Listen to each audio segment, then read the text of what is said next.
Hello అండి, welcome to our channel. ఈరోజు నేను చేపల పులుసు తయారు చేశాను. తయారీ విధానం ఒకసారి చూద్దాం. స్టవ్ ఆన్ చేసుకొని గిన్నె పెట్టుకొని సరిపడినంత ఆయిల్ వేసుకొని 2 పెద్ద సైజు ఆనియన్స్ కట్ చేసి వేసుకుందాం. అవి గోల్డెన్ బ్రౌన్ కలర్లోకి వచ్చిన తర్వాత అల్లం వెల్లుల్లి పేస్ట్ వేసి ఫ్రై చేసుకుందాం. తర్వాత గుప్పెడంత మెంతికూర వేసుకుందాం. టేస్ట్ చాలా బాగుంటుంది. పసుపు కూడా వేసి మనం కడిగి శుభ్రం చేసుకున్నటువంటి చేప ముక్కలు వేసుకొని ఉప్పు, కారం, చింతపండు పులుసు పోసి ముక్క మునిగే వరకు వాటర్ పోసుకొని మరిగించుకోవాలి. ఈలోపు మనం మసాలా తయారు చేసుకుందాం.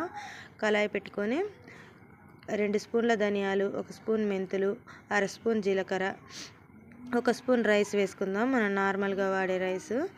అవి ఇక లో టు మీడియం ఫ్లేమ్ అడ్జస్ట్ చేసుకుంటూ 30 నిమిషాలు ఉడికిన తర్వాత మనం రెడీ చేసుకున్న పౌడర్ వేసుకుంటే ఎంతో టేస్టీ అయిన చేపల పులుసు రెడీ అయిపోతుంది. లాస్ట్లో కొత్తిమీర వేసుకొని గార్నిష్ చేసుకుంటే అయిపోతుంది. నచ్చితే